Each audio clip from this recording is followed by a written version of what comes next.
This is the magicwordpodcast.com.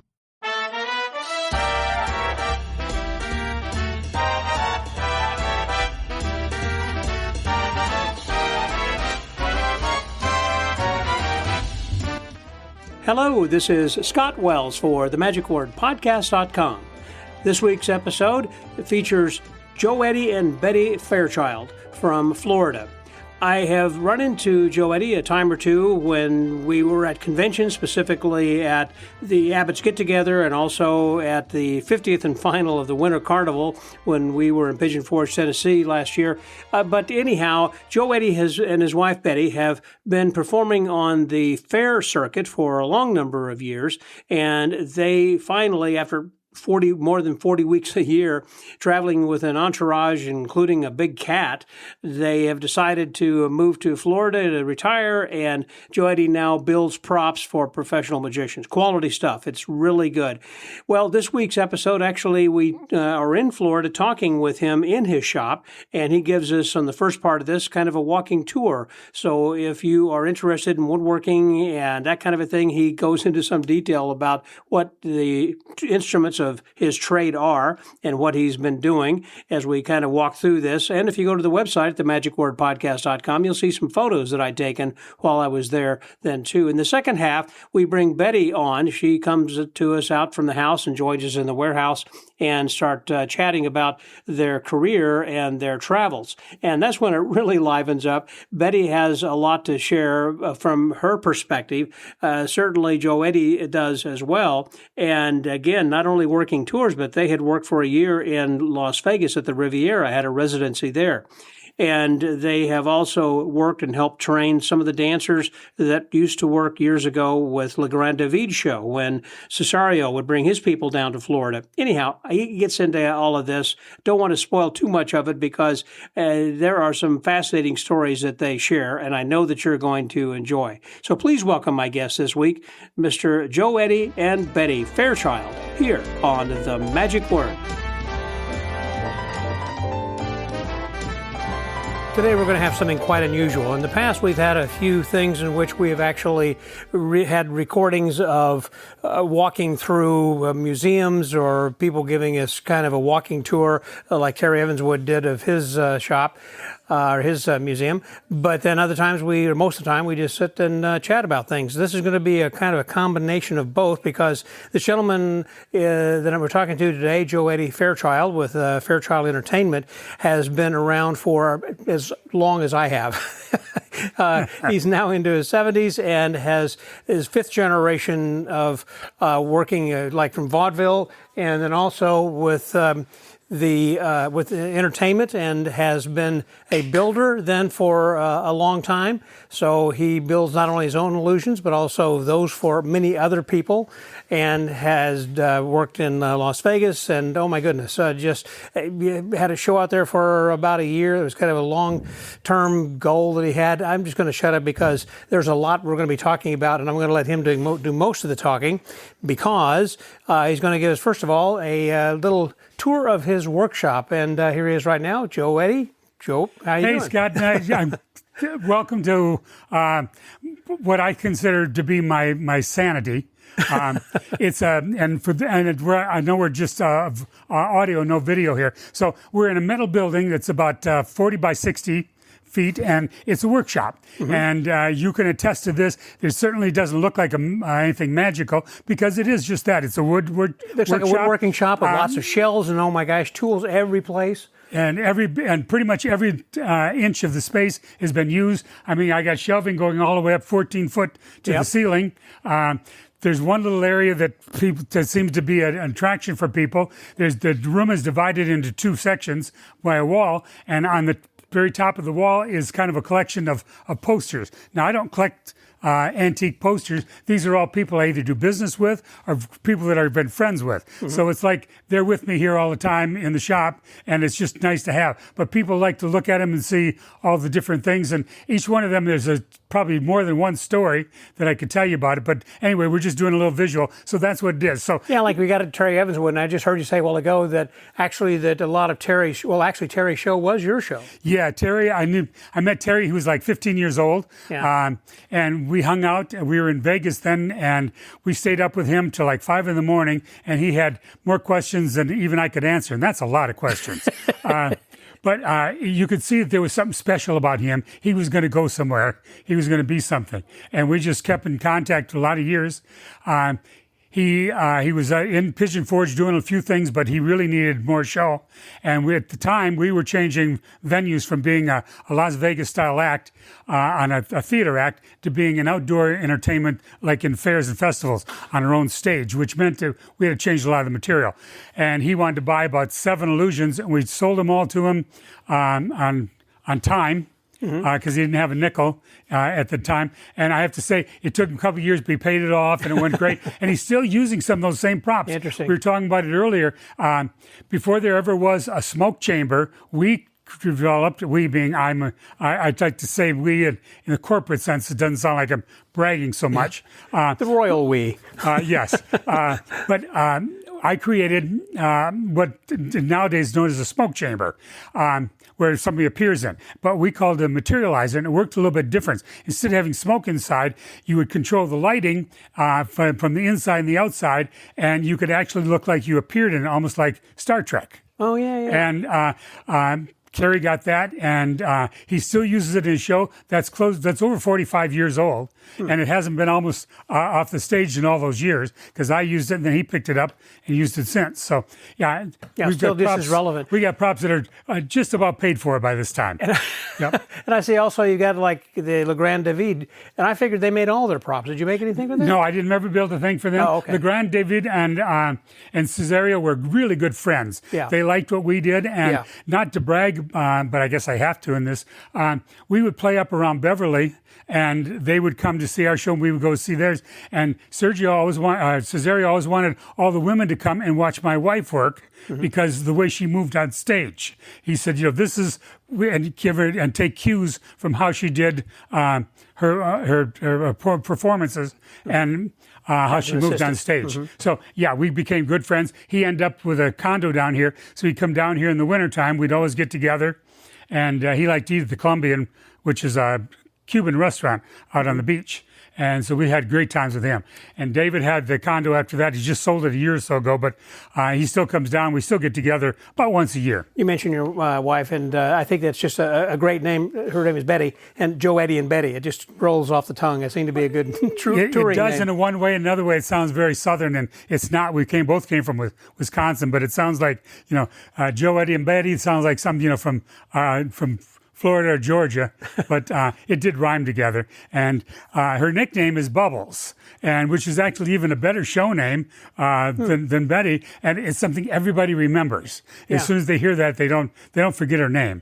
And she's retired from the business now. She runs some kind of the office for us. Yeah. She pays the bills and tries to keep track of all the finances, and she's in charge of most of the shipping. And so anyway, So we're here then in the workshop then right now, and I can see that we're right here by the table saw, and we've got just a lot of stuff. And when I go and see Bill Smith's illusion building place, he's got several people who are working, as does John Gahn and others. It's just you, I guess, doing this. Is that right? Pretty much? Presently, it's just me. At times I've had more help. It's a small shop, so 2 is more about all the help I could have in here. Yeah. But since COVID, things are changed and we don't have as much help. Yeah. I have a lot of really good artistic friends that live here in Florida. So if I need something done, I've got people I can call on. They'll come in and work nights, weekends, or whatever, help me get it done. Not too far from my shop is probably one of the biggest prop shops in America. They're called Hagenbeck Wallace, which means nothing to anybody unless you're a circus person, and you'll know that was the name of an old circus. Hagenbeck Wallace Circus. And it was bought out by the Ringling Brothers, and in order to keep the name private, they made their prop shop that name so that somebody else couldn't use it. And it's still in that way today. And so Feld Entertainment now owns that, and they have a prop shop that the inside of the prop shop is big as a football field. And they build all their stuff for all the circuses, and they build all the touring Disney shows. And I've worked with them as a consultant on different shows, Mickey's Magic Show and some things that had magic in it. They brought me in as a consultant. They actually did the building, but their artists up there didn't know the nuances of building magic. So they'd hire me to come in and do that. I get to meet all the artists and the workers up there, so they come here and work with me. So I've got great painters, sculptors, wonderful people that can sculpt, and drapers, which is a name for somebody that's even better than a seamstress, is a draper. That's a person that can actually sew up something that fits around a very odd-shaped prop. And not a lot of them around, and they have some of the best there. So I've had the use of those people over the years. If we want to we're kind of saunter around here. Tell me what we're looking at. You can't see it in here, but this is the wood shop is laid out pretty much like a cabinet shop is. We have a rack where we keep 4x8 sheets of plywood, and I buy 40, 50 sheets at a time. The table saw is not what you think of as a table saw. It's actually like 8 foot by it's like a drafting table almost. That way I can handle a 4x8 sheet of plywood by myself. We don't need the extra hands to put down a table saw. So typical saws you have, we got a radial arm saw, a couple of chop saws, there's a band saw. I got about 4 drill presses. A couple of them just stay for one purpose only. There's one over here that has nothing but a countersink bit in it. And we do a lot of countersinking for screws and bolts and things. So that one just stays with that bit in there and works on that process. Leaving the wood shop, we can come back into another portion of the shop, which is more of the metal work that we do down here. So back here is where we work with a lot of aluminum and sheet metal. You can see we've got sheet metal. We buy it 4x8 10-foot sheets. And it's all stacked up here, different grades, different thicknesses. Some of it is anodized, some of it is just the raw metal. There's also some expanded metal there for different projects. We have a big shear where we can cut it. This is known as a stomp shear.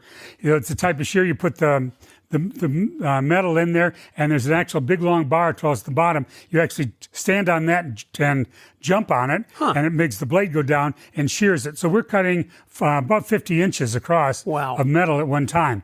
On the back side of that is a brake known as a box brake, so you can actually break the metal up into boxes or make rectangles, squares, and things out of it. Back behind that is a small little room that's a lathe room. There's a metal lathe back in there. It's a 12 by 36, big, pretty good sized lathe, so we can do metal working back in there. Is that in a separate room so that way you got a vacuum or something that kind of keeps the dust and everything? Yeah, exactly. And shavings. It also worked out that the other portion of that that's divided out is a paint booth. So it's actually about an 8 by 10 foot area that has big fans in it that exhaust everything to the outside. We paint nothing but lacquers. We don't use any of the spray balms or that kind of stuff. Being in Florida, we have a lot of humidity problems, so the paint doesn't dry as well down here. Right. And there's no better paint than lacquer. Anything else just is a gummy or just is not as nice of a paint. So we're old school. We use lacquers.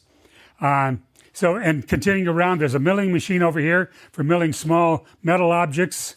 And I've got a couple of different other brakes over here for metal. There's a punch there for punching holes in metal and things. A horizontal bandsaw. And here's an item, I wish there was a picture of it, because people would enjoy seeing that.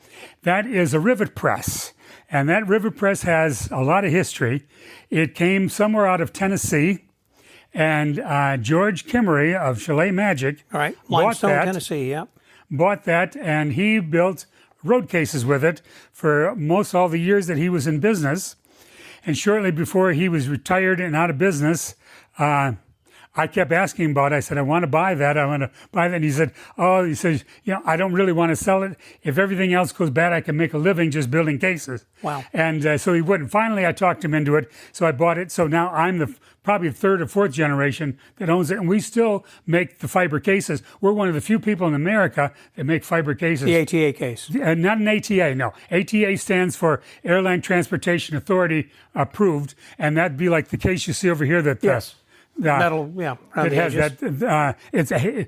They're wonderful cases. If you are trooping on a semi or if you've got stagehands moving your props around, they're heavy, they're very expensive, but they'll keep the props in great shape. If you're moving the stuff yourself, you want something that's lighter weight. That's a good point. And I'll show you, when we get in the other room, you'll see a bunch of the fiber cases we make, but you'll see the difference in them, and that's the ones we make. And all the products that we put out come with a case.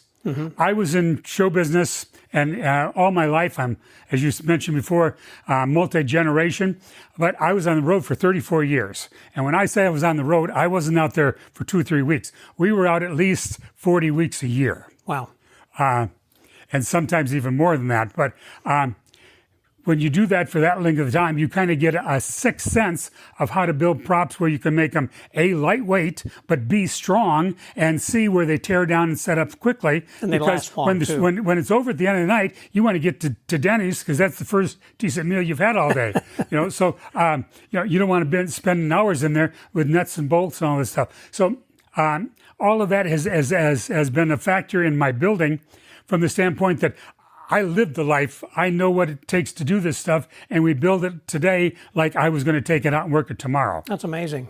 Now, I noticed also you got a couple of the sawings for... This is a brand new, it's a brand one, our latest project. It looks like a sawing in half. It's not. It's what they call a photo opportunity. Okay. So it's to help raise extra funds and money. Right now, there's not a lot of big illusion shows out, but there are a lot of people that have what they call parlor shows. And they always can use a little extra revenue. So this is a box that you'd actually get somebody to lay down and put, and the box tilts forward like the cab of a tractor trailer, like a tip over. Yeah, and they get inside of it, like a tip over backwards would be a good example. You put it down so it's quick to get in it, and you open the doors here, they'll see that their feet are on one end, they'll see their bodies on the other. When you open the center part, here, this one's easier to see. The middle is absolutely gone. If you stand back over here, you want to get a picture. Well, I got to move something so you can see it better. But you'll actually see right through it. Yeah, all the way through to the other side, through that middle part. You can see all the way through to the back wall, and their middle is now missing. So it's cool. a great opportunity for that a little extra dollar at the end, $5 or $10 to everybody wants to get their picture taken. And we just started making these. I've got these 2 sold. I got to build a couple more, and I'm going to have surgery in about a month and a half. So I got to get these done. Who developed this? Who did you come up with this idea? I and John Bundy. John Bundy is good friend of mine. Yeah. We live far. Did he do the ghost shows? He did some ghost shows. Yep. A lot of spook shows. Spook shows. Yeah. He plays a wonderful character as Wacky Dracky. And what's his wife's name? Seems like she's like vampire or something. Seems like she was, Morgan. Morgan. Yeah, that's right. It's not his wife, but his assistant. His road assistant. Yeah. But I remember him at the Abbott's get together. Yeah. And he's a good friend, and we're both illusionists at heart, and so we love to talk this stuff. Sure. So we talk 3-4 times a week, and it was a combination of he and I that came up with this. That's brilliant. Because there's a market for this type of stuff to get that extra dollar at the end of the show. Without the people knowing how it's actually done either. And they really don't. It's a mere principle, but when you run people through here, we've done this, it's almost impossible for them to realize what it is because it happens so fast. So we're really not giving much of anything away. And is that something that an adult can be in? Or Yep. We designed this so it'll take most everybody of normal size, from little kids all the way up. And even if they're real small, they don't stretch out far enough where you see the feet at one end and the head at the other, but you can see the feet in the bottom compartment. In that one. And we found out that it's almost like a show. When you put them in there and you open the doors up, you can say, well, here you can see there's the chest area, and there's their legs or their feet, and now look, the middle's gone. And when you open that up, you'll get an audible gasp from people because when they look, they see it in there and see that you can see all the way through, and there's nothing there. That's great. So That's cool. It's brand new. Just started making them a couple months ago, and like I say, there's only about 6 out there right now, and it's going to be a very, very strong piece for us. What are they running, retailing? They're the first batch came out at $28.50 and another $300 for the case. I'm afraid they're going to have to go up a little bit. We a little underestimated the time it takes to build them, but somewhere in that area right now is where they're at. All right, so that's the two. That's the two portions where we do most of the wood and metal working.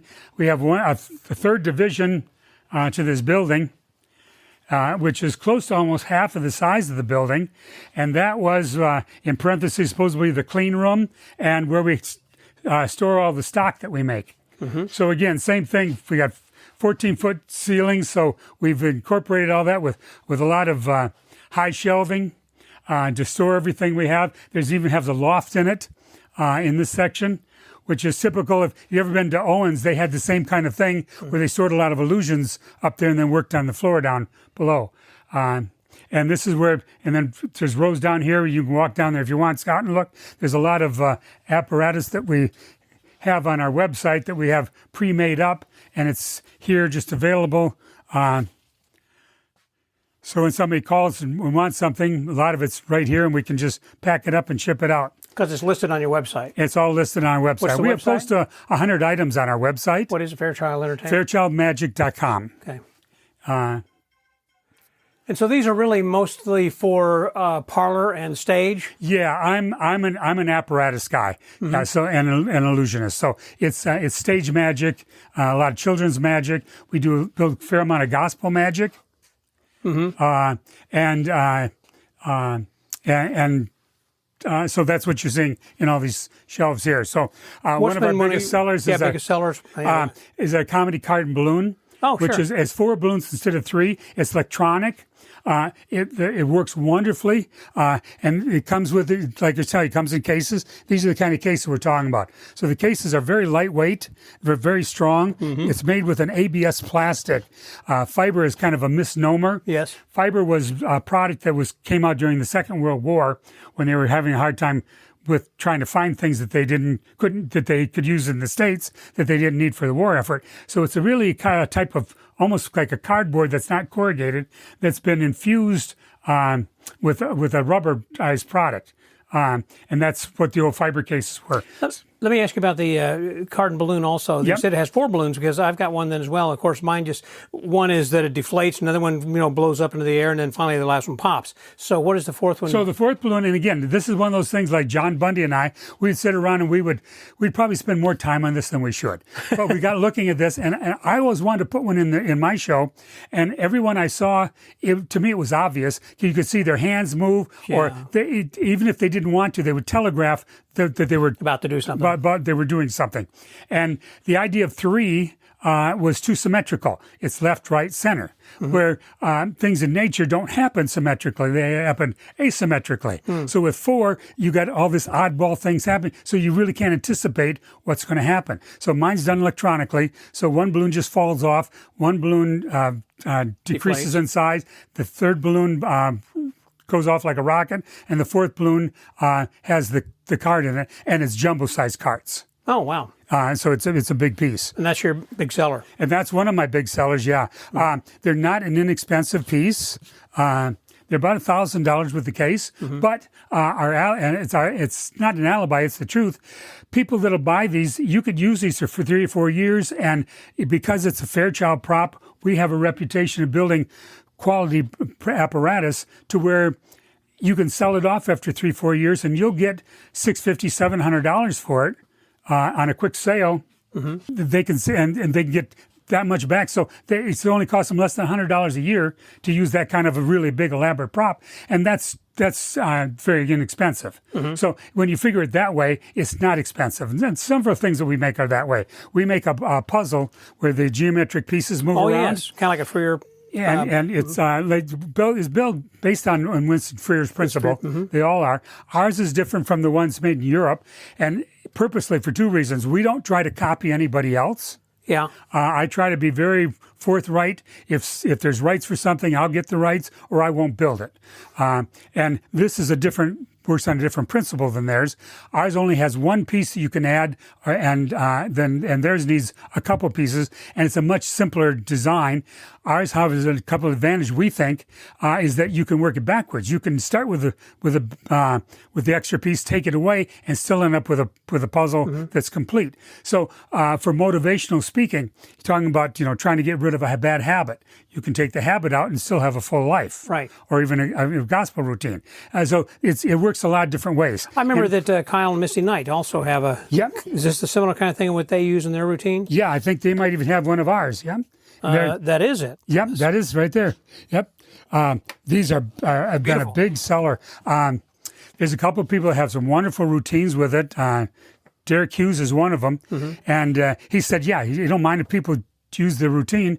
So people call him and said, Derek told me, or Derek said, call you and get one of these. And I'm pleased that he did that. And so they get a good routine with it. And it's one of the few pieces in magic. And this is kind of important. There's very few pieces let me go back a step. When you're in the entertainment business and you're producing and putting shows together, you need to try to appeal to people's emotions. Comedy we can do with magic. Drama we can do with magic. It's very hard to do that emotional tie with magic. A singer can sing a ballad and bring tears to your eyes. You have a hard time doing that with magic. But there's a couple tricks out there that can do that.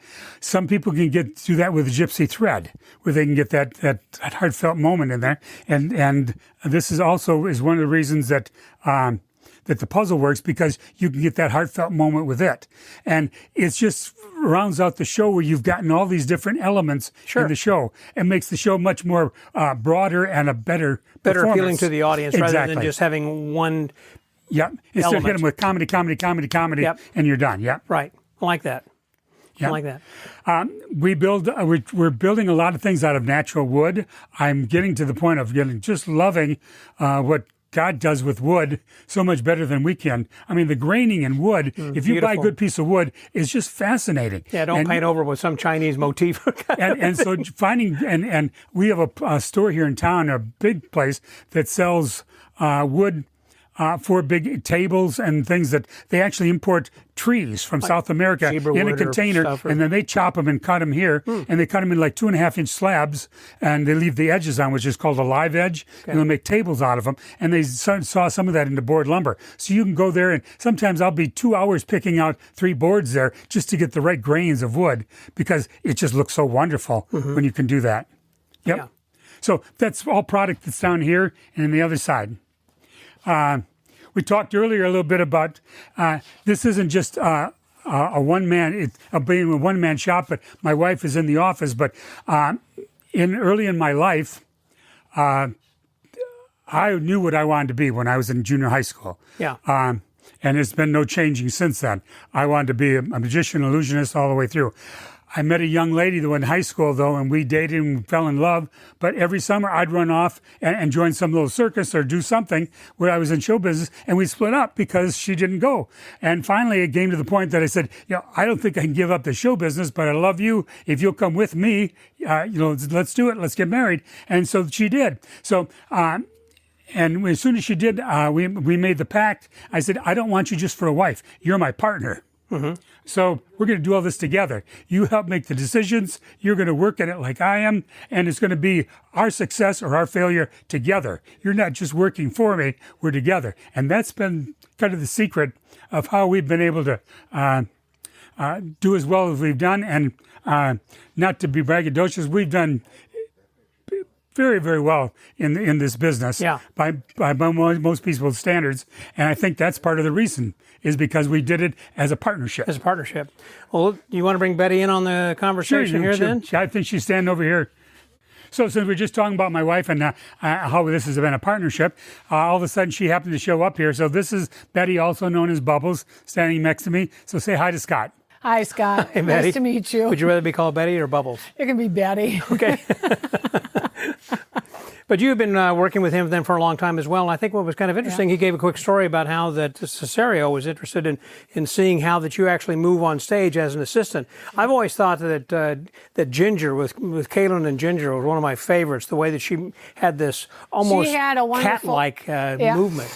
She had a wonderful dance routine with every piece they did, where mine was, it was a short thing, and in the illusion, we worked a lot of things real fast back then. She trained as a dancer, and my wife didn't, so she was able to incorporate a lot of that dance. We didn't do so much of the dance because I'm not a dancer. I could do a couple of moves, but that's about it. So we just did a little more finesse with it. But we went to Vegas early in our married life as just viewers, as people go to Vegas and watched all the review shows. And she paid very close attention to what they were doing on stage and picked up all of the nice moves and the gestures that they would do that enhanced and made the whole thing better. And with costuming, I watched how every bit of costume was made out there. I wasn't a seamstress. And so when there were pieces in there from Bob Mackie, who was a famous designer, yeah. I watched. I went, wow, what did he do here to make that flesh color? Yeah. And make it look like it's more form-fitting. More form-fitting, and a lot of it was deceptive. Illusionary in itself. He would use a lot of flesh material and make it look like the girls were much less covered than what they were. Which so again is a form of magic, but using flesh-colored material. So she picked up on that and was able to incorporate that in a lot of the costumes that she had. Yeah. In fact, when we left Vegas and started in the fair market, some of the clients that we had were concerned about her wardrobe, and to the point that one of the fairs said, well, we want to be able to see her in the wardrobe before we allow you on stage. Allowed to work. And once they saw it, of course, it was fine, but we didn't mind doing that. Yeah. Yeah. But were some of the videos, I guess, they had seen that appeared that it was a little bit too flesh-like? Well, just the idea of Vegas. Photos. Oh, I see. Just the idea of Vegas. And what she wore in Vegas was a lot skimpier than what we were going to do. And the type of shows you're going to be doing at fairs, those are like county fairs, I assume? Yeah, things are more family things with a lot of kids, and so they want to make sure it's all get approved. When you were doing that, were you doing these county fairs, like I assume all across the country? Because you worked for like 28 years, is that right? Or 28... I was 34 years on the road. I spent 16 years in the fair market. Okay, We left Las Vegas. How we got in the fair market was we were in Las Vegas working in a show, and the IAFE, which is International Association of Fairs and Attractions, came to Las Vegas for their annual convention. And a person that I knew was a publicity agent on a show I'd been with years before that. He called me up and said, hey, I'm in town. Can we get some comps to the show? So we were able to do that.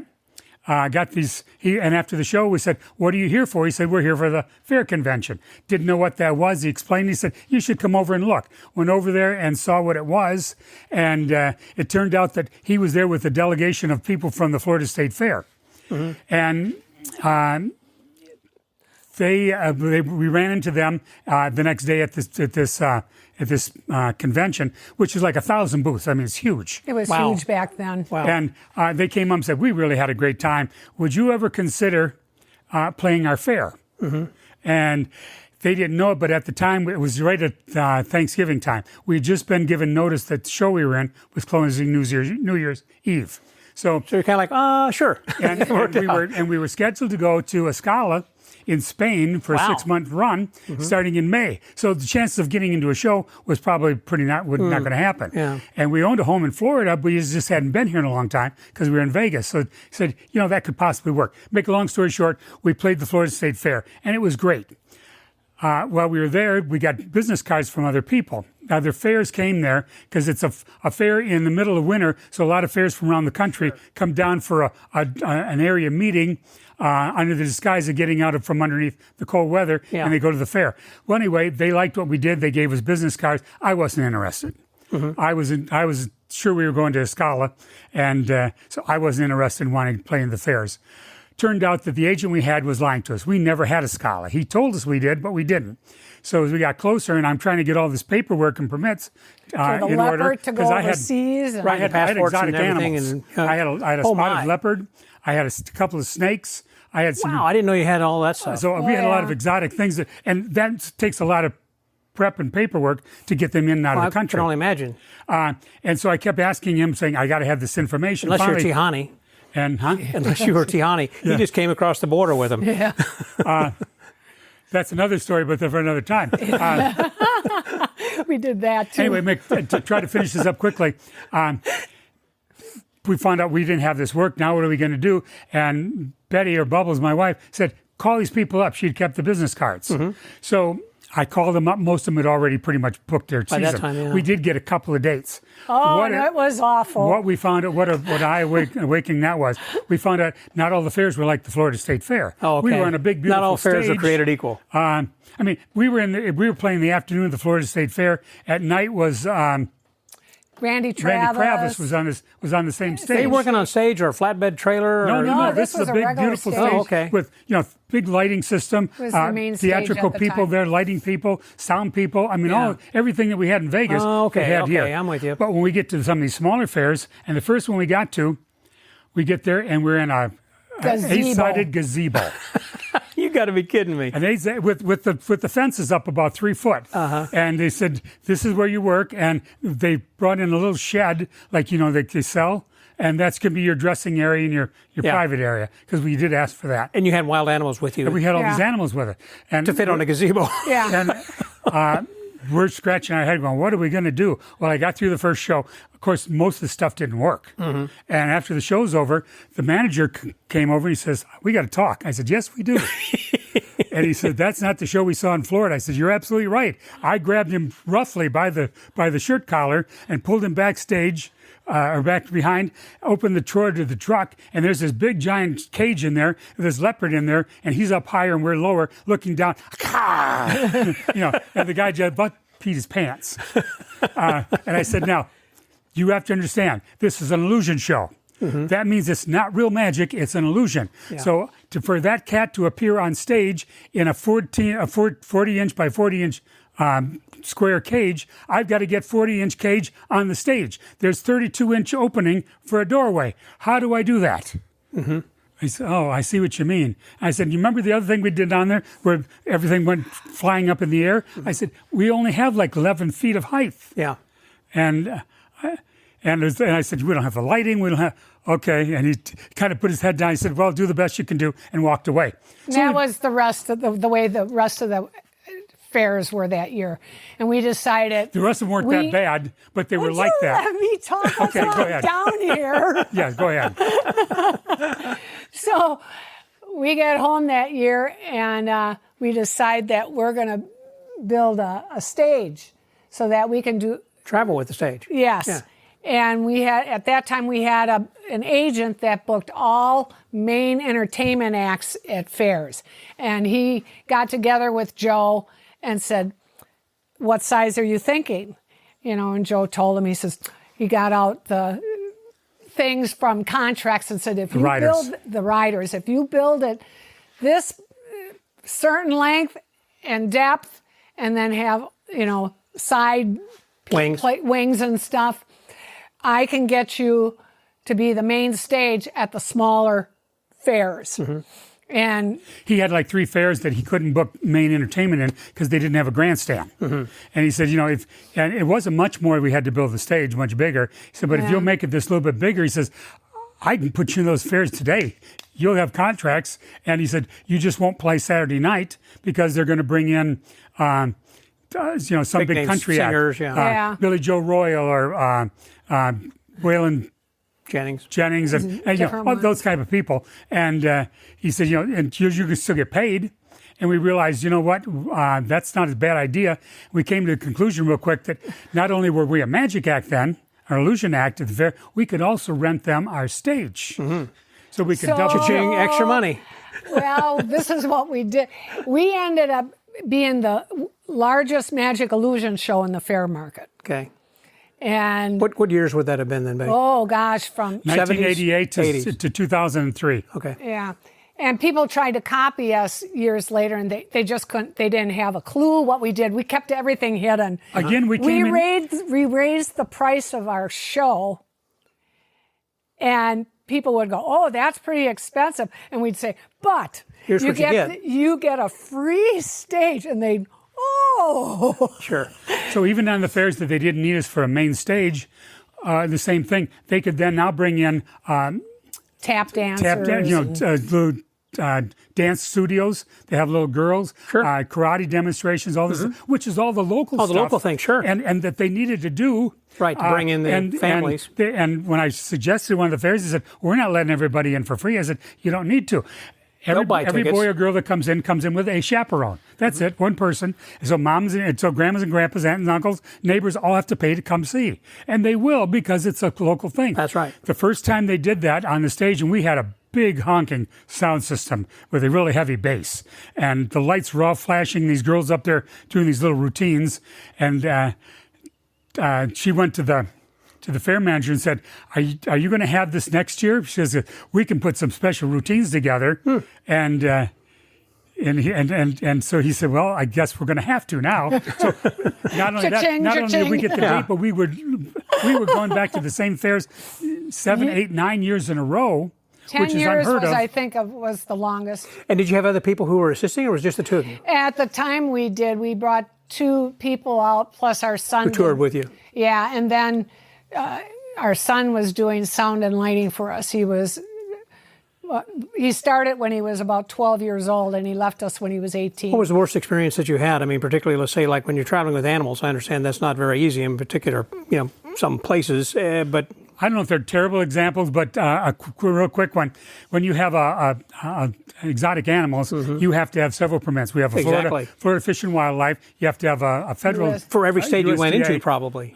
In some states, you had to get them. And you also need a federal permit called a CITES permit. And with that, you had to let that agency know your route ahead of time. And you were subject to being inspected at any time without any given notice.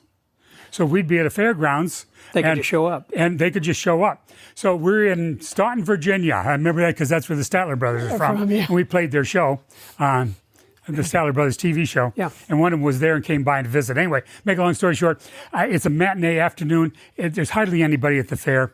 And there's one black lady, heavy-set black lady, that's sitting way in the back, sitting way in the back of the seats by herself. And we only got like maybe 20-some people there. And I'm going, this doesn't look right. Some adult woman usually doesn't come and sit and watch a magic show. It's with a family. So after the show's over, we had almost shows back to back. We had to reset and almost do a show. So I'm in the trailer setting and getting everything ready. And there's a knock on the back door of the trailer. So I go over there, and here she is. She flashes her badge. I'm with the state USDA, and I'm here to do a spot inspection. And I said, can we do this in a few minutes? I got a show in like 20 minutes. Nope, we have to do it right now. And I said, well, I'm probably going to be late for the show, so you're going to have to stand good for me while I'm not on my time frame with the fair. Right. And I said, and can we make this short? And she says, we'll do it. And she was being rather insistent. Pretty insistent. I'm here. I came over 100 miles to visit you, and we're going to do this right. Okay. So we go out, and again, it got that same truck with that cage in there, and it's the side door in the box truck. Yes. That I open up. And there's a couple steps you got to step up to get inside. So I open it up. And I go up inside. I said, would you like to come up? Yes, I want to get inside. So she stands there. Now, the cage goes all the way across the entire width of the trailer, of the box truck. And it's about 4 feet deep. So it's a big cage. And there's bars on the front. The rest of the cage is all fiberglass for easy cleaning. But the front has bars on it. Bars had to be 4.5 inches apart. But also you had to have steel mesh in squares that covered up the bars. So the reasoning being, the worst you could do is get a pinky finger in there. Yeah. So I said, do you want me to take the mesh down? Absolutely, take the mesh down. I said, then stand behind me. She said, don't you tell me where to stand. Wow. And okay. So I took it down. I stepped out of the way. Now, you got to remember, if it's a house cat or if it's a big cat, they're cats. Yeah. And they like to have territory. And they scent that territory. So as soon as I stepped out of the way, as soon as I stepped out of the way, that cat turned around, that tail went up and went squirt, squirt, squirt, squirt, squirt, and just nailed her right down the center of her body. From her head all the way down to her waist. And she's standing there going, ah. And I said, you're the inspector. Don't you know what you're inspecting? This is what cats do. And then they'd go, can't you train it to go to the bathroom like a dog? Oh, and you're just kind of, what? Well, anyway, she did stay and went through the rest of the inspection as best she could, just fuming, though. I got to travel 100 miles smelling like this. I said, it's not my fault. I asked you if you wanted me to take it down. I told you where to stand. You wanted to do it your way. And so that's not a terrible story, but it's a funny story. Yes, it is. Yeah. So again, you were traveling with that for a long time. Then finally, you decided, okay, I'm going to get off of the touring life. That was my fault. That was. Oh, you decided you didn't want to do it? We had a previous year where we worked Miami Beach. West Palm. They have a huge fair, and I injured my knee there. They had a bubble machine go off before the show, and during the show before that they had water fountains all over, and it hit the stage. Not our stage. We were in a great big giant tent there, and so I do my little dance move, and I go. You slide on it. I flew. Oh my! And injured my knee, but the guy said, "Oh, as long as you don't work for the next 6 months." Well. I that can't work. We're in show business. They're doing 6 months off. I said, I'm going to be... We're working 2 hours later. I have off a week, and I'm going to be working for the entire year. So I worked what I could. But then in the fall that year, we worked the worst fair I have ever been to in my... Be careful what you say. Oh. How was that? Somewhere in Florida. Okay. They didn't have enough room for us. So they put our motorhome outside the fence line, and the stage was in, and then they had to figure out how we could get back and forth into the fairgrounds. And then we had to get electric, so they brought this giant generator and parked it 2 feet away from our motorhome that ran 24 hours All a day. day and night, wow. And by the time it was over with... This 2-week gig? Yes. Very close to that. I said, I've had it.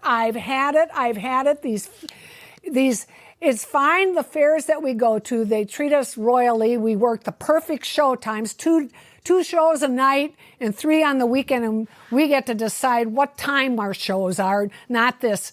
That was another thing with that fair. They opened up at 5 o'clock in the afternoon, and the gate is from here to, I don't know, half a mile. And they said, well, your first show is at 5:15. No, it was at 5 o'clock. They opened at 5 when our first show was at 5. So you started at 5 when the gates opened. They couldn't even get there. So I went to the fair office and said, now, if you open at 5 o'clock and our show's at 5 o'clock and we don't have anybody, is that going to look bad for us? Oh, you'll have some people. There's always a few people come in early. I said, how do they come in early if you don't open the gates? And then our second show was at 6 o'clock. That wasn't any better. And then finally the last one was at 7:30. So I kind of went on strike. I said, first time ever, I went on strike. I said, I'll put my makeup on before that 5 o'clock show, but I refuse to work it. He says, well, what are we going to do? And I went, to a birthday party show. That's right. Scale back. What they got. Scale back, And same way with the second show. I said, I don't need this. We don't need this. Why are these people so ignorant? Now, would you say you were in your 50s or 60s about that time? No, I was in my early 50s. Okay. And I still look really good. Great on stage. Yeah. It wasn't the point. I was just wondering if you just kind of burning out. Right. Okay. We finished the year, and he had some dates booked the next year, and we did. That's when you decided to start building more stuff. Yeah. And I sat you have to understand, when I said we were on the road 10 months or so a year, I mean, I did most of the booking, and we would leave here in April, and we wouldn't get home till November. And we played virtually every week. We might have 1 week or 2 weeks off in the whole season. So, yeah, I probably did wear her out a little bit. And then some dates we would close on a Sunday night, and we'd have to set up the stage and open on Monday night somewhere. And the stage is an 8 hour up. 8 hours to set the stage up and set the magic. Yeah. So we were driving all night to get somewhere. They call that circus jump. So a circus jump, I've not heard this. I mean, I know about load in and load out, but this was... Circus jump just means circus play every day. So you'd have to tear down, travel, set it up, and perform like within a 24-hour period. So that's called a circus jump. Yeah. Okay. And I just said, I'm done. I said, I'm sorry. And I was crying when I quit. I said, I'm sorry. I just can't do this anymore. I said, you can divorce me if you want. I'm glad he didn't. No, of course I wasn't So going to. were circuses different from carnivals? Absolutely, Yes, yeah. yeah. Circus is entertainment, and carnival is amusement, and those two words get intermixed. They do. They intermix, but that's the best way to describe it. You go to a carnival to amuse yourself by on rides and whatever. A circus you go to be entertained by watching somebody Just sit do and watch something. somebody else do something. Yeah, Right. that's the difference. Gotcha. Okay. That's a And good. those So they don't fair- have games and things, obviously, at a Typically circus. not, where no. you're- No. Okay. Now, a fair is going to be a combination. It's primarily a carnival that has an agricultural base, and then they bring entertainment in. So you got a little bit of all that Oh, stuff yeah. there. Yep. Yeah. So what So was- the first 6 months almost, I didn't do anything but sit on the couch in there. And one day he came in and said, "Are you ever going to get up off of that couch?" And I said, "I think today is the day." And him and Marty Hahn had put together a little prop for school teachers and nursery teachers to teach children numbers and colors. And Joe said, "I think you can build this." I said, "Okay." So I built over 100 of them, and then I started Wow. helping him do the graphics on some props and stuff, and did all the shipping. And Well, kind of how all that began. So we got off the road, and the road wasn't easy by any means. And you never did cruise ships. No, but that's another. That's another That's a story. 10-minute story we don't have time for. Yes, but no. Okay. One of the toughest things you were asking about on the road, we had this giant trailer, and she's driving a box truck with pulling a 32-foot 35 foot. 35-foot So we were Avion, both 55 feet long. Avion travel trailer, triple axle travel trailer. I'm pulling the stage, which is a great big box, a great big trailer, and a truck also. So when we hit, and you go down the highway, and every time you see one of these weight scales, it would scare us to death. I mean, my heart would start pumping. Not that we were doing anything wrong, but we were marginal. Yeah. Because of what we did, and you pretty much knew you were going to, most of the time, you were probably going to get hassled at least, if not fined. And not enough to ever take it to court and fight it, but it's going to be $135, $160. And they're going to For make you having sit a there. chain on wrong. You're gonna- They'd inspect the entire truck and everything. There's and gonna the be trailer. definitely something wrong. Oh, something Yeah, wrong. They got to find something wrong to substantiate and then if their they're well-being. and if they're really bad people, the one guy pointed his finger at me, screaming at me like he was a drill sergeant. "You don't have things working in this now. You stay here. I'm going to inspect everything. You understand? I don't want you going any further." And I'm crying. I'm in the truck. I'm in behind her, and I seen this, and I try to get out. They're telling me, "Don't you get Don't out of the you truck." dare. And I'm trying to get out to see what's going on. Yeah. I mean, And- so there's some very, very tough parts Difficult. of. It's not all as Carol Roy used to say, it ain't all glamour. and she was not exaggerating. Yeah. But anyway, when we did get off the road, people we knew, and there was some other certain magic acts in that market. They started to hear, "Well, I'm not at this convention, or whatever, booking, or where's Joe Eddie?" And he's retiring. What? And so people started calling me saying, "Can I buy your props that I had?" Sure. And so I started selling the props off, and we had the trailer up for sale too. It didn't sell for a while, but anyway. A guy called me up one day, says, "Can I buy your bamboozle box?" I said, "I'm sorry, I already sold it." "Oh, geez, could you build one?" I said, "Well, I built that one. I guess I could." Because we pretty much built everything that we had. And I built it because I wanted to be different from everybody else. Yeah. Where everything we had Make was sure it's different unique, sure. than A everybody little else. unique, yeah. Well, just And like we were I talking was- about the 4 balloon Right, and guard booth and snakes. everything. Yeah. I don't know of anybody that ever had a snake in a magic act Until we until came we along. did it, and we did it at Abbott's. And the next year, Franz Ferrari's there with a snake. Yeah. And it just grew from that. And I was pretty tall to be a magic assistant, and I Yeah. never took my shoes off except for one illusion. And so I wore 4-inch high heels, so I was 6 foot. And for everything had to be built really close around me, and I Yes. was real thin back then. Yeah, we built everything to her size. Sure. Right. Because we didn't have time one year, so at a corporate gig we had someone build us, a professional builder build us some escape steps. Yeah. And I said, "How do you get in these?" Oh, they're awful. I had, I Because said, it wasn't built for her. It was just generic off the Yeah, shelf and it kind just of wasn't a steps. good design in the first place. Yeah. Okay. I was going to have to jump with my knees Oh, land on your knee. Off of, Yeah. And how are you going to get out of that then by yourself backstage? It just wasn't practical. Yeah. I'm going, no, this is not for But again, us. it goes back to some of them are good builders, but they don't have the experience of trouping, so they don't understand that side of it, Right. which is important. Same way with the illusions. A lot of people, it took them 45 minutes to put together an illusion, and we didn't have that kind of time. We want to get it all done and over with so we can relax. Yeah. Speaking of which, by the way, they're starting to run out of time then right now. I mean, I feel like we've just scratched the surface and getting started over here. We can go all night talking about all these stories, but I want to start to wrap up here. Yeah. There's been a book in works, and it's been off and on and off several times. Bill Rauscher was a really good friend of ours. Yes. Mm-hmm. And Bill said, you got to get this in a book. Got to get in the book. And we started, I would talk to him. You've been a once great writer month. for that. Yeah. And he was going to do it. Yeah. And he started telling me what to do, get these stories together, started putting and then unfortunately he passed. Yeah. And then there's been one other person maybe who's going to do it, and then so there may be a book sometime, but yeah, there's 1,001 more stories Yeah. you haven't heard. Well, the name of my podcast is called The Magic Word Podcast. And I always like to close by asking, what is your phrase or magic word? I mean, I don't mean like abracadabra, but what is it that's your philosophy of life?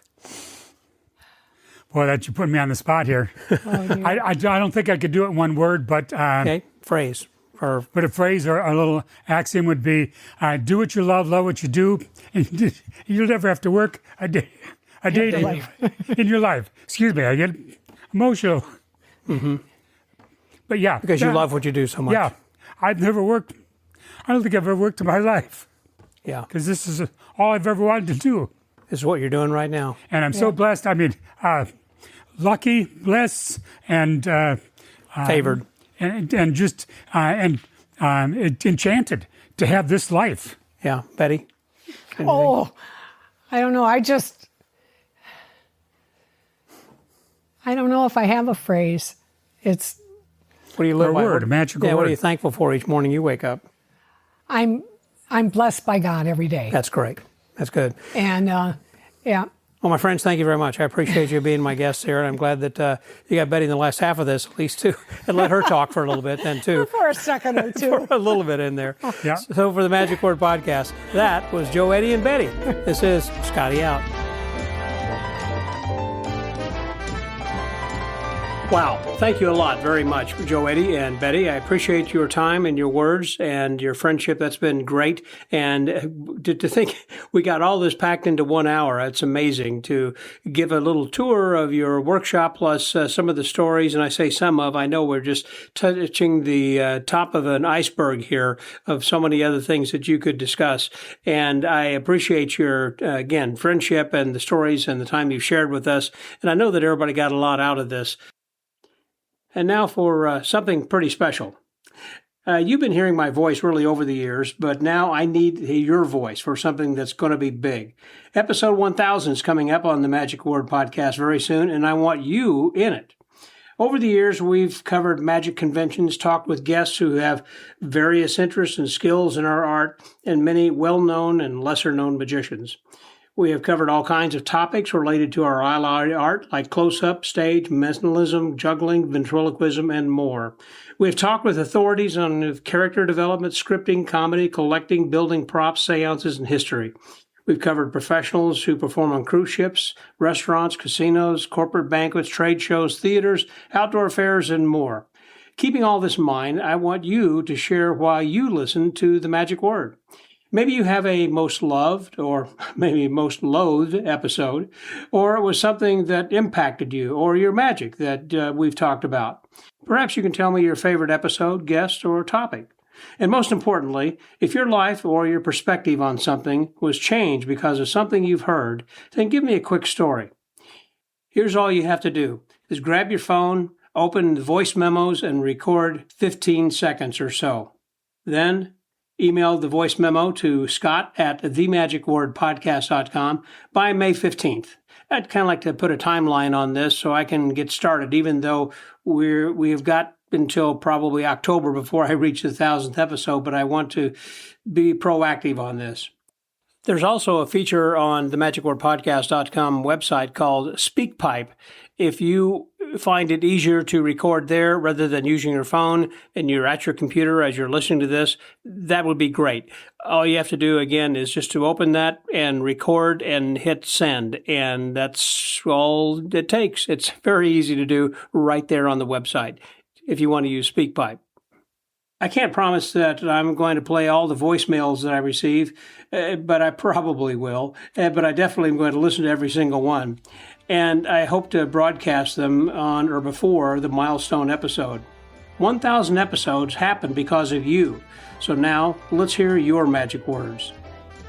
So until next week, stay well, get booked, and remember to do what you love and love what you do, and you'll never have to work a day in your life. This is Scotty out.